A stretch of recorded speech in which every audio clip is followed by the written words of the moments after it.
Hey y'all. Ooh, wait, there we go. There we go.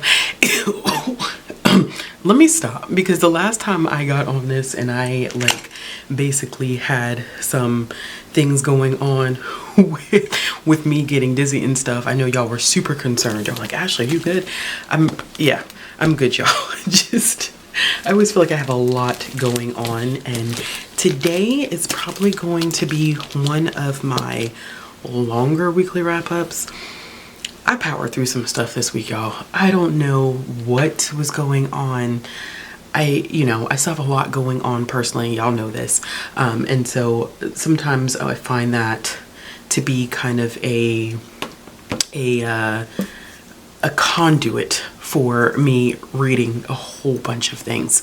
But we're not going to make this intro very long because I want to get into this stuff and review all this stuff, and hopefully y'all get some great recommendations out of this. Remember, for those of you who've never seen one of these, I've already done like 5. I'm honored, y'all. We've been doing this on a weekly basis now. We're going into the middle of February doing this on a weekly basis. I'm very proud. I'm very, very proud. And I don't have an option now but to keep doing this because of the amount that I'm reading. You'll see how much I read this week. But if you're new here and you did not know, I do not review my picture books here. The next picture book log should be coming out maybe Saturday of the week that this goes up, hopefully. I'm hoping, fingers crossed, all the content's there. I just need to sit down and edit it, and I think that that is the slot that I have open. So if you want the reviews, that should be coming soon. I'm already started the video, the February video for the picture book log, so that should be up sometime in March. I also do not review any of the comics, graphic novels, or manga that I read on this channel because I have a separate channel called The Realm of Comics where I talk about all that stuff, and I literally just posted my final January wrap-up. So if you're interested in that, definitely go check out that channel. Before we jump into it, if you like this video, make sure you give it a thumbs up. If you want to see more content from me, click the subscribe button, hit the bell for notifications. And if you're looking for a way to support the channel, you know, the links are down in the description box below. Patreon, Amazon, all that good jazz. All right. So I didn't read any comics or graphic novels this week, y'all. It just wasn't in the cards for me. It's not necessarily a bad thing. It just wasn't in the cards for me. But I read a lot of picture books. Some of them I do not have in my possession anymore because I read them earlier, went ahead and filmed my clip for February and took them back to the library. So the first one that I do not have is Homegrown. And then I also read Threads, Zalata's Ukrainian Skirt, which I may be saying her name wrong, so please forgive me. Then we have Eyes That Weave the World's Wonders, and then Joy Takes Root, and then Kicks in the Sky, which was absolutely beautiful. Now the rest of them I do have physical copies of. I just need to move some stuff around. We have Snail in Space, In Every Life, Gravity Is Bringing Me Down, A Happy Place, Natural Me, which I'm sorry y'all, I know I typically don't do this, but I just have to show y'all the artwork in this one. Okay, all right, beautiful, beautiful. Love Lala, Too Much, My Great Big Native Family, and then When an Elephant Hears No. So those are all of the picture books that I read this past week. And now we are going to dive into the books, which, y'all, like I said, I read a lot this week. It was a lot. Now, I haven't been able to catch up on my reviews for the week just yet, so these are not going to be in order. I'm going to go in the order in which I think I finished them, but don't quote me on this because I think I could be extremely wrong on this. So the first book that we're going to talk about is one that I mentioned last week that I had currently started and was coming close to finishing, and that was Escaping Mr. Rochester by L.L. McKinney.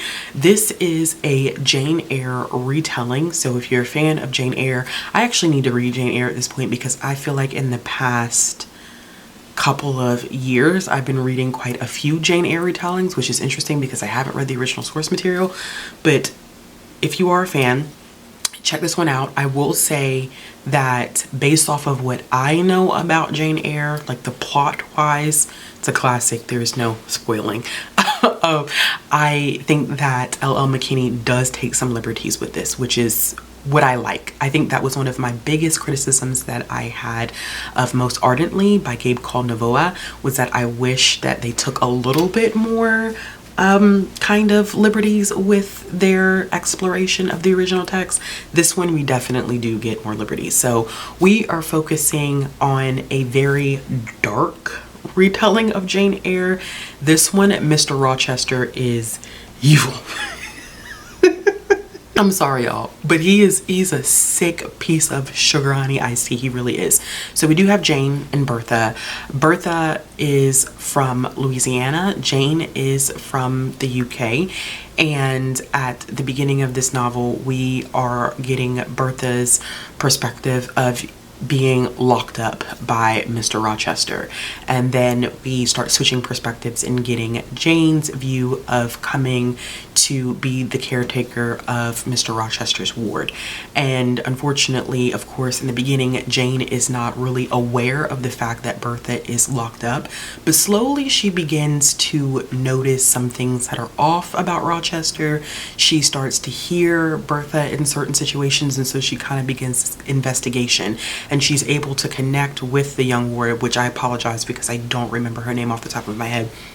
And she starts to see this story unfold, and she realizes why Rochester has brought her to the estate to be this ward's like caretaker, mother-like figure. I think that this is definitely an exploration of misogyny and expectations of women in society and the roles that they are supposed to fulfill, and the advantage that some men would take of women during this time period, especially those that were coming with certain wealth.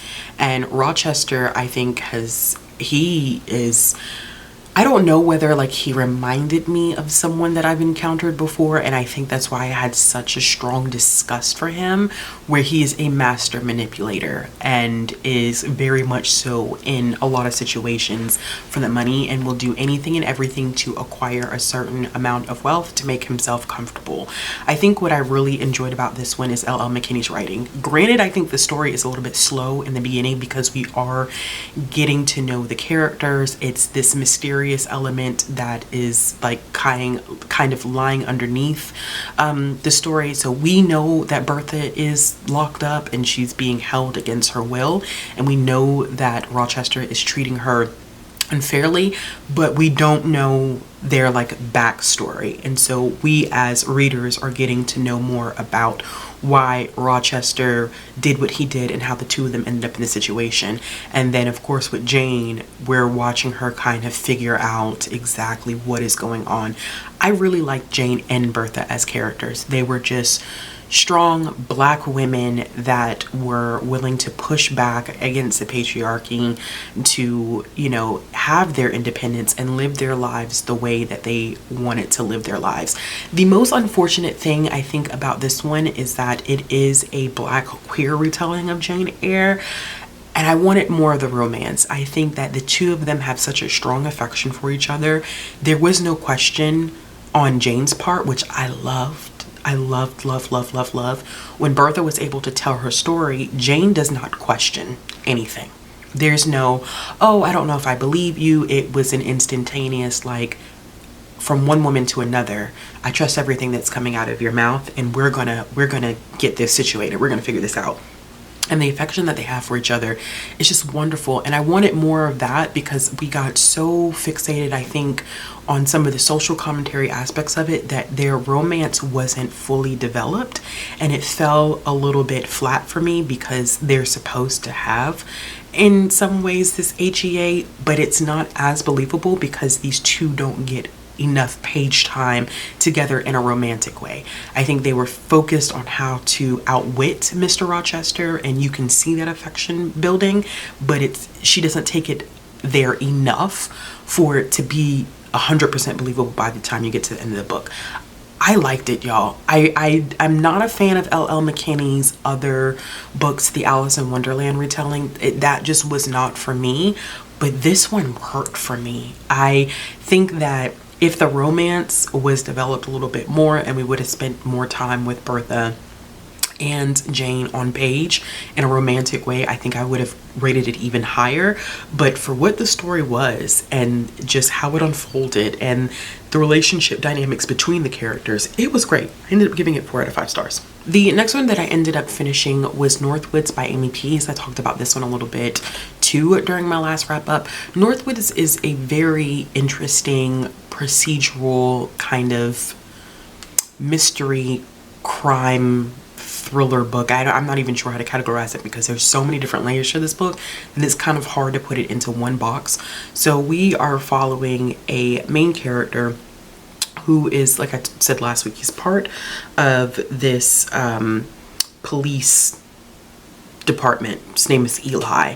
And his mother is the head of this police department, and he has gotten pretty much roped into this, not only because of the fact that, you know, that's his mother and he has the skills that are good enough in order to be a part of this department, but he is struggling with substance abuse issues of his own. He is an alcoholic, so there's content warnings for alcoholism, abuse, drug addiction, and there are some violent scenes on page, and there's death on page, descriptions of death on page. And so he is using alcohol to cope with the fact that he was released from his job. He lost his job, not that he did anything wrong, but he served in the military, came back from war and was not dealing with that well, lost his job. It just, everything pretty much fell apart, and his family just fell apart with it. He doesn't really have a good relationship with his ex,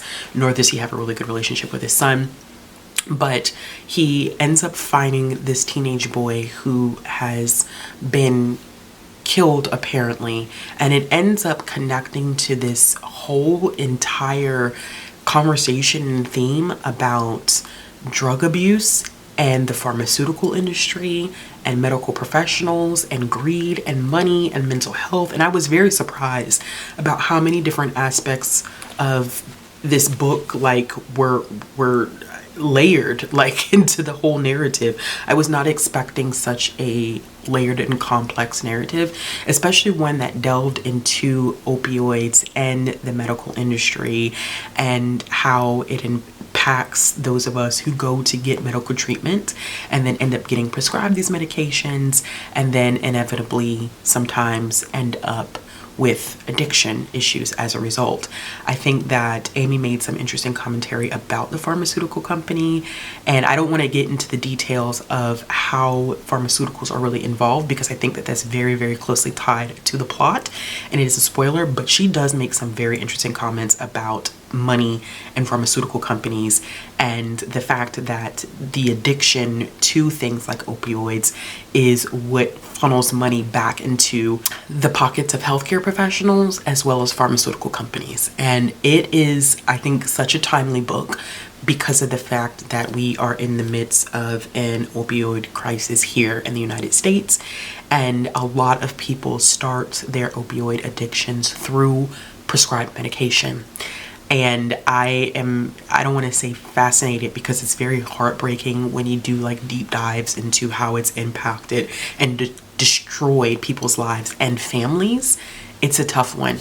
This one felt a little slower paced to me. I think because it is procedural, which I'm not, now that I think about it, because I'm exploring more adult lit this year, it's not something that I'm as familiar with, and so it did move a little bit slow, but not necessarily in a bad way because it's these two developments that are going on at the same time. We're dealing with this whole entire murder mystery that has happened as a result of addiction, and then we're dealing with the main character that's also battling addiction. And so it's these two different lenses of addiction, which I thought Amy did a great job at illustrating, because we can look at it from the outside in terms of, you know, we can look at the facts, we can look at the medical industry's involvement, pharmaceuticals, their involvement in this and how it's impacted families, and then we have this conversation about actually being in the head of this main character that is dealing with the ups and downs of his addiction. He can't cope with anything in his life without drinking alcohol, and his mother has really kept a close eye on him because she knows that he's battling some demons of his own. I will also say that this has content warnings for suicidal ideation. And it's not one of those things that has like a perfect ending. It's very sad when everything comes to kind of its peak in the end and you find out how all of the moving parts of this book are interconnected and how it impacts Eli when it's all said and done. It's it's not like, you know, it's kind of like this is where we're at in the moment and this is how everyone is trying to move forward with their lives. But it is not a perfect ending because, you know, you have a teenager who's died, you have a main character that's dealing with addiction, and in connection, I should have said this, in connection with the teenager that has passed, there's another teenager that goes missing. And so it's a race against time trying to figure out where she is and how all of, like I said, how all these pieces and parts are connected together.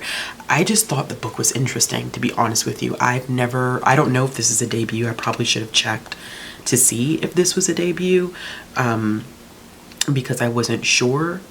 I wasn't sure if this was Amy's debut or not. Yeah, it is. It is. This was a very intriguing debut. As I said, I've never heard of Amy Pease before this, but I really did enjoy my read of it, and I gave that 4 out of 5 stars. I ended up reading quite a few middle grade books this week as well. I made it through 3 middle grade books, which I enjoyed all of them to a certain extent, some more than others. But the first one that I ended up reading was The Unbeatable Lily Hong. This is by Diana Ma, who has written other books, if I am not mistaken, but I just haven't read any, and this is my first experience reading Diana. This is cute. This is really cute. So this focuses on a main character by the name of Lily, and Lily is a superstar. Lily excels everything. Anything that she's expected to do, she exceeds expectation. And she excels at all things except Chinese school. She's not very good at Chinese school, but she's kind of known as that person in school until Max comes along, and they have this rivalry that's been going on for a while now, because when Max came to school, they were having this reading competition where the whole class was supposed to read a total of like 1,000 books, and Lily was going to carry the class on her back and get them to 1,000 books until Max shows up, and he's the reason why they get to 1,000 books. And so they end up in this like endless competition with each other. And the next kind of like competition that they're in is related to videos that they were going to make for class as part of their projects, and somebody was supposed to get their video put on the class or the school website. But Lily is also trying to make a video for her middle school for a competition that's between the elementary, middle, and high school, and the middle school has never won, and Lily wants to be the one to do it, except in the midst of all of this, she finds out that her Chinese school that her parents run is running the risk of closing because the community center as a whole cannot keep up with the mortgage anymore. And so then Lily becomes torn into 2 different places at once. She's trying to direct this movie to help the middle school win this competition, but then her mother decides, listen, we're going to put on a performance and we are going to raise money to help save the community center. I thought this one was really, really fun. There were some cute, like laugh out loud moments that I really enjoyed. It's such a great focus on community and friendship and really working together to save like the one thing that, you know, everyone loves and is a staple in the community. I think that my one hiccup with this one is that I felt like there were so many different plot points. We have a relationship dynamic between the dance coordinator in this book as well as one of Lily's, is it her? Yeah, it's a teacher at the Chinese school, and there's this like mysterious past between the two of them. We have the community center kind of folding under, that's a theme. Then we have the issues between her and Max is like a plot point, and then making the video for the for the competition is a plot point. And so it felt like there was a lot going on, but I must say there were certain aspects that I really did like the writing was great. I loved Lily as a main character, and I like watching the relationship between Lily and Max evolve throughout the entirety of the novel. I think that Lily has some great best friends that stick by her when she's not always being that great of a person, especially when there's some dishonesty that occurs, but very much so relatable to a middle school audience. I think that any middle grader that picks this up, if you have a middle grader or you like to read middle grade that likes contemporary stories, kind of like enemies to friends to maybe, you know, first time crush type of situation, this was really cute. And it was a very, very quick read when I sat down. I mean, I was finishing chunks of this at one time. It was cute. I enjoyed it, and I ended up giving this one 4 out of 5 stars. The next middle grade book that I ended up reading was The Selkie's Daughter. This is by Linda Crota Brennan. Now, Linda has other books. I don't know the number off the top of my head, but she is a well-established author. This is a middle grade fantasy-esque retelling based on Celtic mythology, and it takes place in Nova Scotia in the late 1800s, if I am not mistaken. I always forget the time period of this. Yeah, it's the 19th century, so probably I would say mid to late 1800s, and it's also a look at the Scottish-Irish diaspora. This one is kind of difficult for me to rate.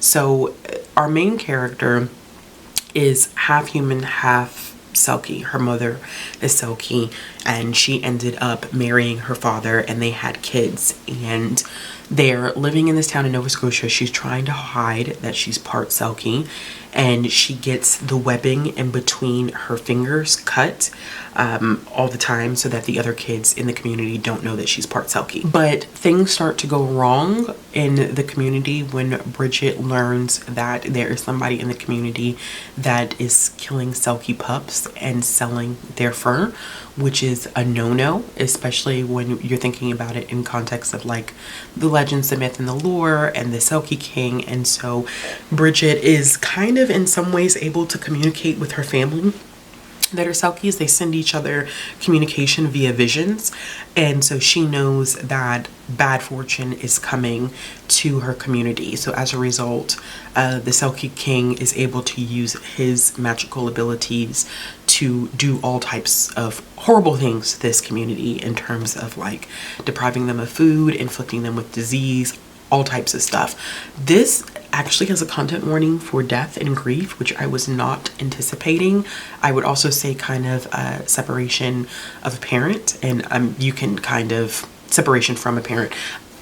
You can kind of infer where I'm going with that because her mother is a Selkie, and so part of the myth and lore about Selkies is that once they come on land, like you hide their skin from them, because when they see their skin, the skin calls to them and they want to go back to sea. But if they go back to sea, they're stuck there for a certain amount of time, which her mother doesn't want to do because at this point she's kind of established her life on land with her husband and the kids.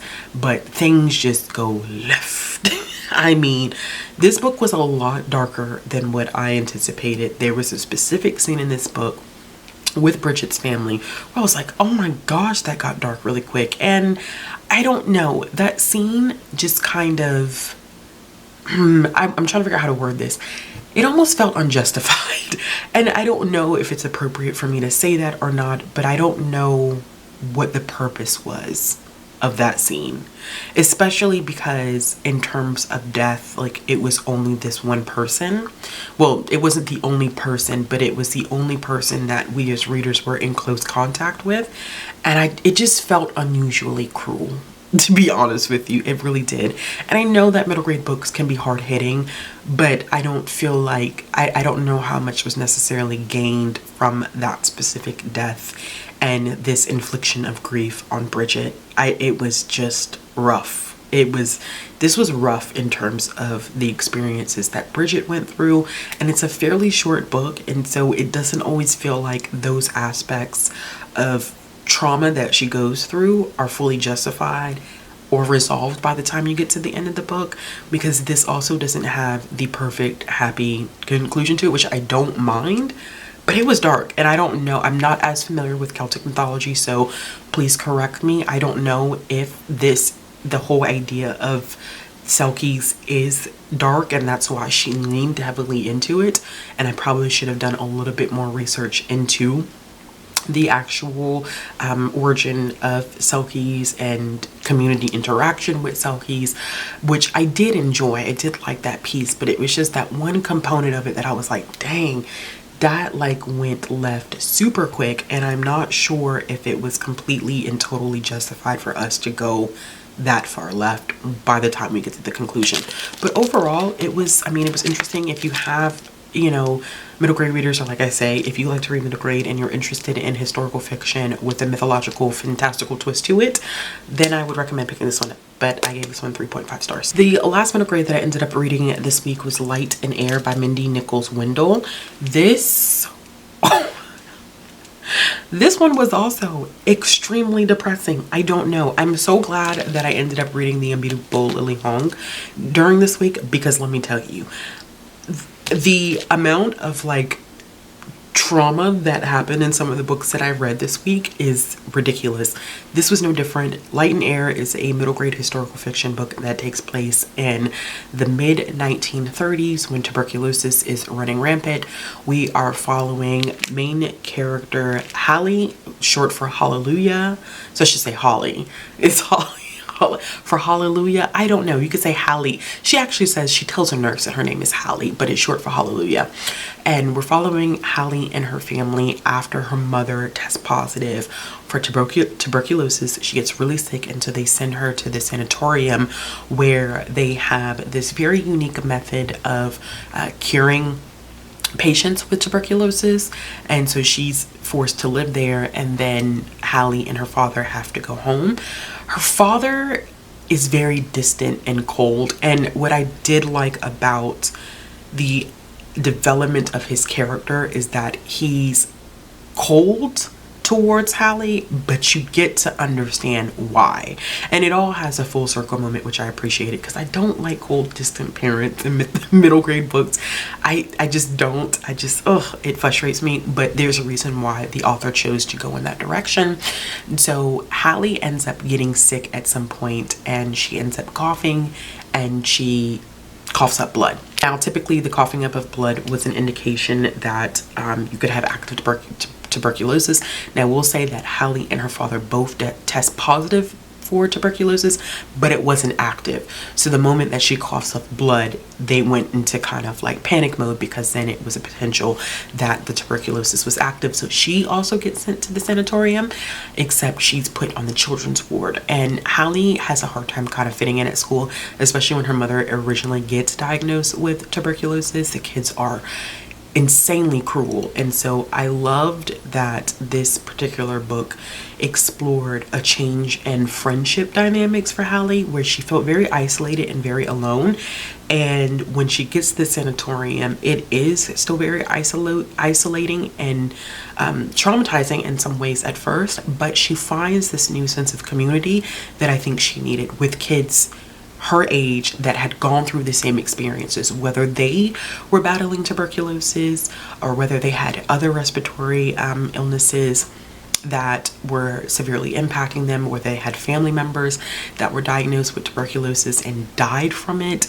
You can see kind of the collective trauma of these kids, and it was good for them to be amongst kids that were experiencing the same things as them. This was very well written and very emotional. There was a specific scene in this book, oh my goodness. Now in this, because this also has content warnings for death and grief. Now in this one, I will say that that particular moment felt justifiable. And I think that it was a very important component of the narrative. And it was quick. You see it coming. I think as an adult reader, you probably see it coming quicker than a younger reader. But still, it did not like shock me that, oh my goodness, because it was just a very realistic moment for that time period in which people were very, very fearful of tuberculosis.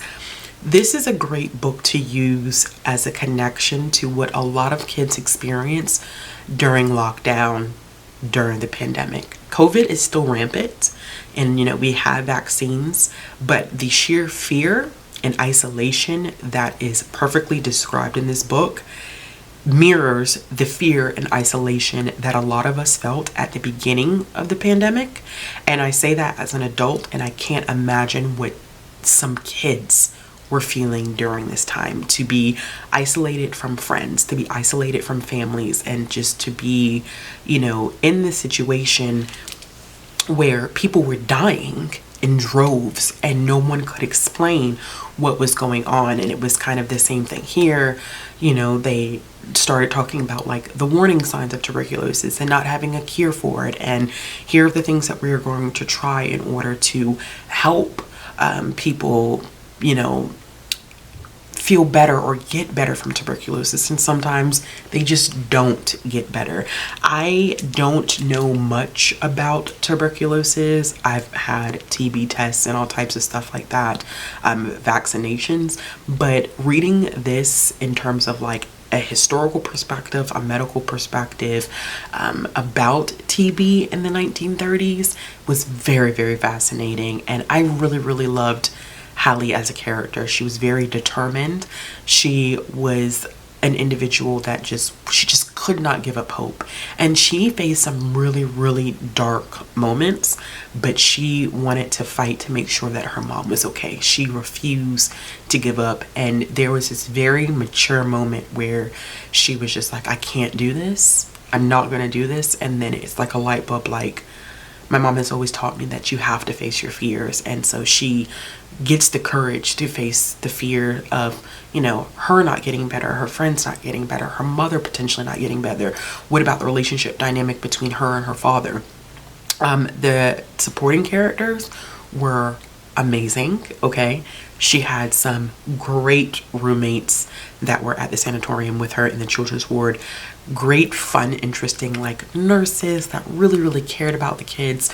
There were some great, I think, descriptions of treatment methods that were being used in the 1930s to cure tuberculosis, which I would have never thought when this was light and air, that light and air was literally, I was thinking like, okay, title light and air, but it's literally a method in which people were using to help cure tuberculosis. Fresh air, lots of sunlight, nutritious, healthy foods were considered a way, resting, relaxing is considered a way to combat tuberculosis. And that was not something that I think that I anticipated learning more about, but this was very thoughtful. The author did a lot of research behind this, and I like this. This is definitely, I know a lot of people say that they're not ready for COVID books, and I understand that. I definitely get that. I think that this is a good way to have conversations about the pandemic, but from a historical perspective and from a kid perspective of, there are other kids who went through the same exact thing that you experienced, and this is how things were handled back then. I don't know. I like this one. It was a short book, but I thought I don't know. This was good. This was good. I think for this one, I was gonna give this one 4 stars, but the more that I keep thinking about it, I feel like this one is a 4.5 star read for me. The ending was kind of a little too perfect, but hope was the intention behind the end of this, and I think that Minnie Nichols Monroe definitely did achieve that. Okay, so the last 2 books that I ended up reading were on completely different spectrums. One was a nonfiction book, and the other was a young adult sci-fi dystopian book. So I did end up reading Oath and Honor, a memoir, A Warning by Liz Cheney. I'd been waiting on this one since last year. The whole list for this one was extremely long. Y'all know I am a huge fan of political nonfiction, and I needed to dive into my next political nonfiction, and finally it came through. There's so much that I could say about this book, and I often consider doing a standalone review, and I'm going to make this as concise as possible.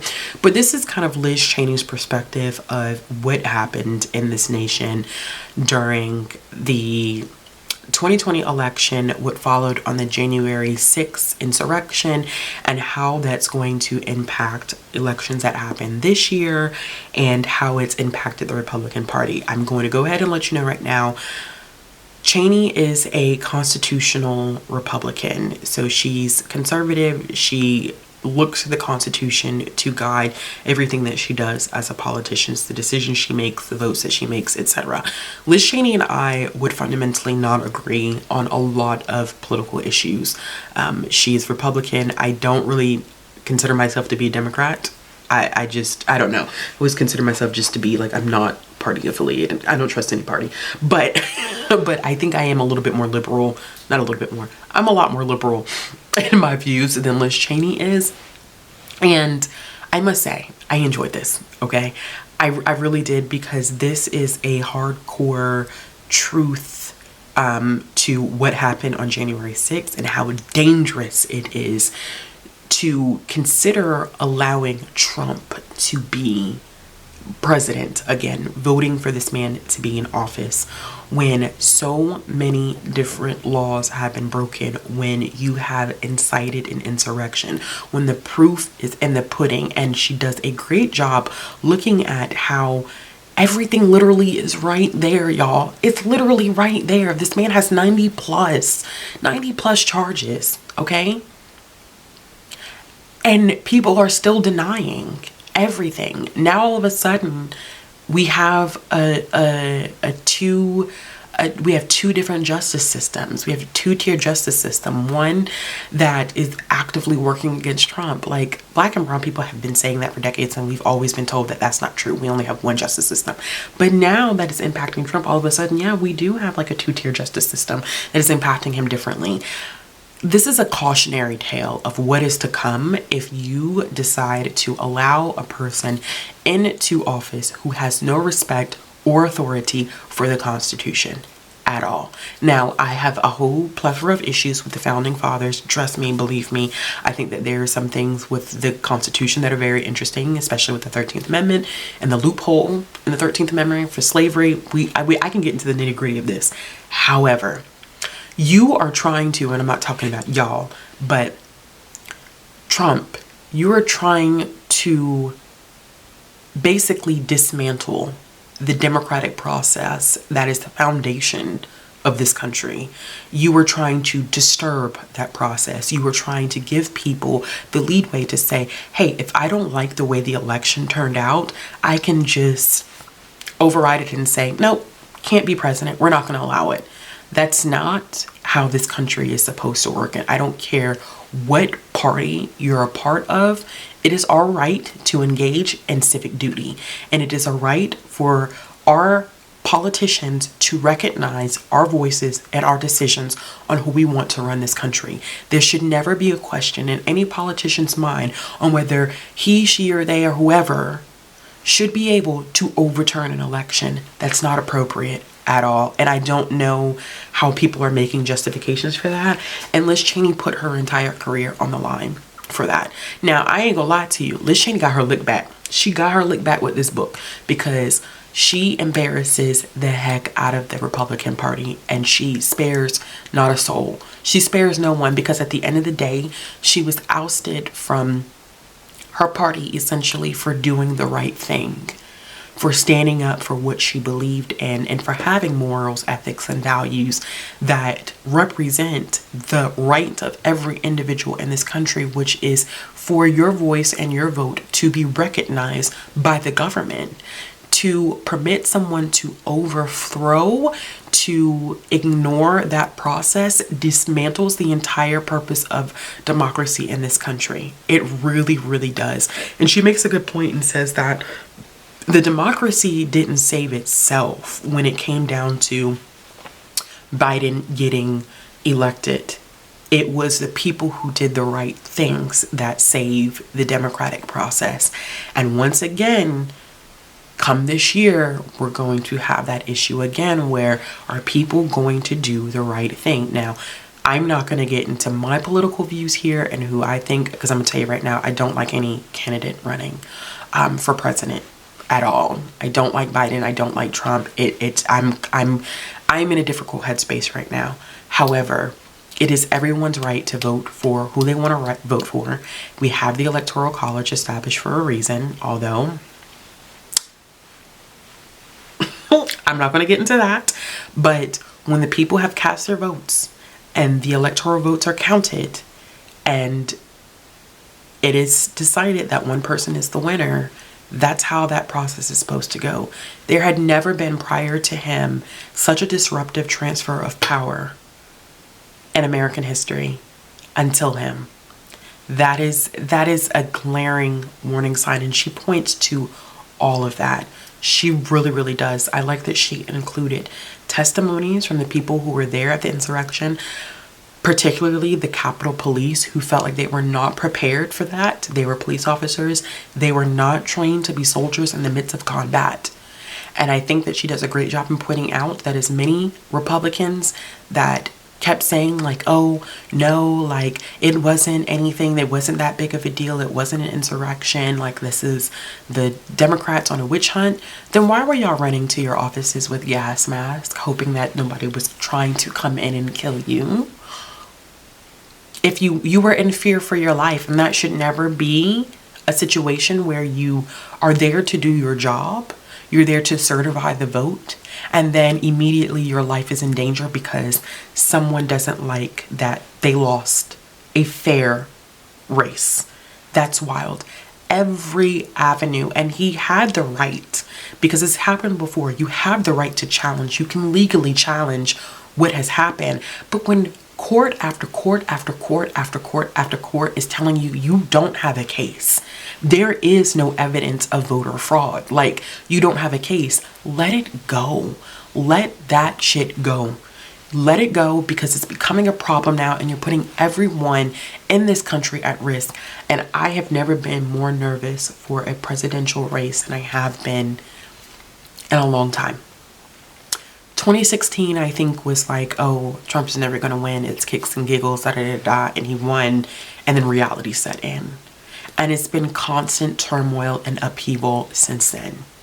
And I don't know what's going to happen this year, especially when I think so many of my peers are not fans of either candidate, and they are going to be the forerunners for their parties. Biden is going to get the Democratic nominee.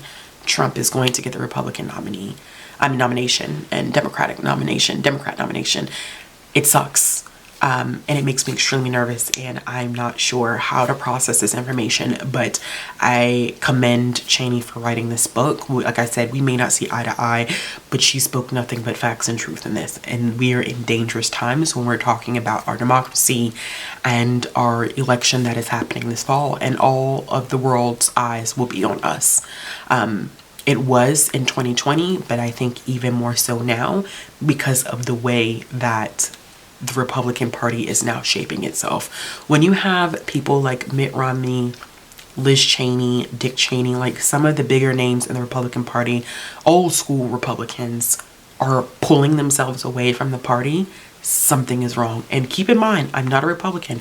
I don't agree on issues with a lot of conservative Republicans, but I have to be, cognizant of the fact that they too are like, yo, what is this version of the Republican Party?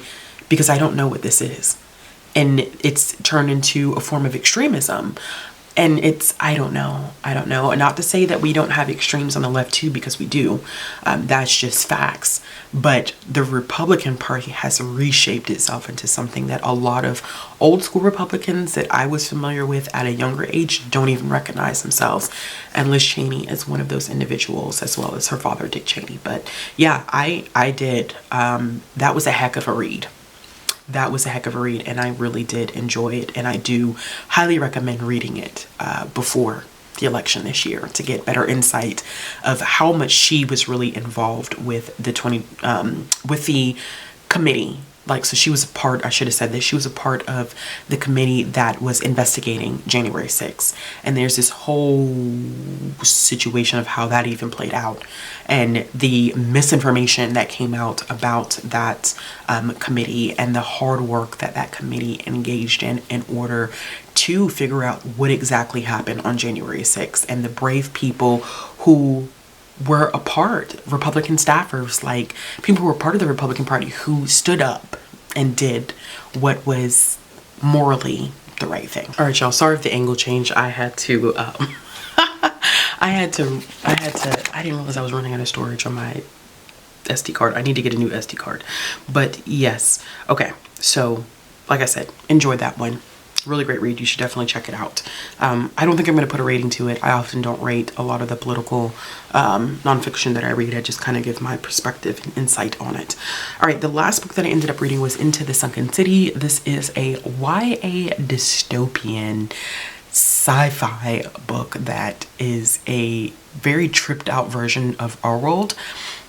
And basically what has happened is that scientists have attempted to, and this is like, I think it's like hundreds of years, if I'm not mistaken, into the future. And so in the past, it is rumored that they attempted to fix climate change by putting these objects into clouds, and something went wrong and it triggered rain that just would not end. And so the actual earth itself is now just covered in water. Complete water. And this is told from the perspective of Jen. She's our main character. She lives in a version of Arizona, and like I said, because the rain is constantly raining, she runs this inn, and she's just trying to make ends meet. She's not making enough money. Her father has passed in a diving accident, and so she's kind of left with the responsibility of taking care of her sister. And this opportunity presents itself. There's this character who I don't want to talk about a lot. I do enjoy this character, who makes their way into the inn, and they make a proposition that they could go on a dive for treasure, which would solve all of Jen's financial issues and help put her sister through college and just make her sister's life more comfortable. She absolutely adores her sister, and I love the relationship dynamic between them, because it's not perfect, and Jen is very much so like, I'm your caretaker, I'm your guardian, and a lot of that has to change throughout the course of the book, because she has to recognize that her sister is very much so a strong, independent individual. I just like the relationship between them. I thought it was really, really cute. And then there is an ex-boyfriend that is a part of this whole entire situation. So it's her sister, an ex-boyfriend, and this mysterious person that they don't really know much about, even though she stays at the end for like 8 months. And so they get to know her, but I will say that the sister is more trusting than Jen is, and they're supposed to go on this expedition, and she knows that it's dangerous, but the idea of being able to financially support her sister in the way that she needs to is very appealing. This is great. If you like sci-fi, YA has not, the YA like age category has not put out a lot of sci-fi lately. It's been very like romance, romantasy, fantasy heavy lately, and so it was nice to get a sci-fi book that plays a little bit with a dystopian element. It has pirates, corsairs, pirates in it, which I think is fascinating. But you know what's most interesting is that the world itself, I think, is fascinating. This concept that the world has been essentially covered entirely with water. It's constantly raining. And when they dive now, which is dangerous, they have all of these like very scientific suits that they need in order to be able to dive. And it's very intricate, very, very fascinating. And then there's the creatures. There are these creatures that have evolved over time that are extremely dangerous. It kind of felt like a mashup of like maybe Treasure Island, 20,000 Leagues Under the Sea type of situation. That's what it felt like. The only thing that I had an issue with here is that while I like the character development, and I thought that Jen has to go through this process because she is grieving the loss of her father, right? She knows that her father, you know, she was with her father when he passed in a diving accident, and it's traumatized her. She does not have a lot of trust in anybody, including her ex-boyfriend. And so in her perspective the entire time, she's questioning everybody. Everybody could potentially be someone who's going to double cross her. And when I tell you these people are ruthless, they're ruthless. Like, I'll shoot you at point blank and not think twice about it, because it's a dog eat dog world at this point, because there's not a lot of money to spare. And so everybody's going to do what they need to do in order to survive when it's all said and done. And so you have that constant like feel of like anxiety exhibited through the character, which I think I really did enjoy, because as someone who does not easily trust, I completely got where she was coming from. But I like the balance of having this sister in the book, because the sister is more of a, I understand where you're coming from, but you have to let people in at some point. Yes, you're running a risk, but there are people who do love you and care, and you have to open up your heart to them at some point. And I thought that that message was beautiful. The writing, however, was not something that always worked for me. It felt a little choppy and stilted in some sections, and I don't know if that's necessarily because I listened to this one on audio and the audiobook narrator wasn't always my favorite, but the writing didn't feel super consistent. But the world building and the character development for me is what carried the story. And this one had a very interesting conclusion, where we get to see another part of the world that Jen had been wanting to explore, that her sister ended up really loving. And there was like a really great full circle moment between 4 of our main characters. And I'm hoping that there is a book 2. I don't usually hope for sequels, but in this situation, I am low-key hoping for a sequel, because I thought that this aspect of the book was really developed. Like, the world building was just so good, because it felt very realistic. Like, we're definitely dealing with climate change issues now, as much as some people like to deny it. We're dealing with climate change issues now, and I can, like, sci-fi channel movie type of situation where someone tries to fix the problem, scientists try to fix the problem, and they trigger something in the environment that causes complete chaos, a global disaster. I can see that happening in real life, and so maybe that's why I really connected with that aspect of the book. But I enjoyed it. I thought that it was adventurous, it was fun, it was, you know, chaos at every turn. It was high stakes, but the writing is what kind of threw it off for me. So I'm going to go with a 3.5 star rating for this one, because I just couldn't get past some aspects of the writing that just didn't work for me. All right, y'all, that is everything that I ended up reading this week. I do have a couple of things that I'm currently reading. Actually, I lied, y'all. That's not everything that I ended up reading this week. I'm sorry. I'm not going to go into detail with these, but I did end up reading some beginner readers as well. I'm sorry, y'all. So we have Arfie Has a Ball, which is by Troy Cummings. This is another... this is a new look at Arfie in beginner reader formats. We have another installment in the Friend Bots series, which is a part of the I Can Read comics. And this one, they're building a fort together.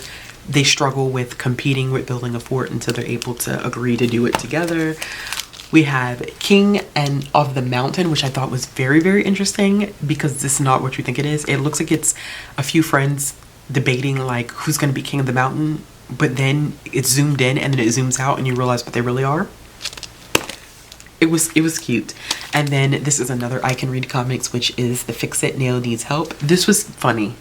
This was cute and funny, and is an interesting way to introduce kids to what different tools do, like their responsibilities. Because it's a nail stuck in a piece of wood, and the hammer is supposed to help the nail but doesn't really listen and ends up creating chaos. I don't know.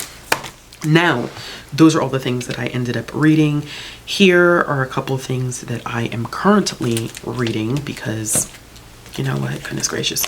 I am currently reading My Fair Brady. I only have 2 hours of that one left. This is by Brian D. Kennedy. This is a play on My Fair Lady. It's like an ode / love letter to theater kids.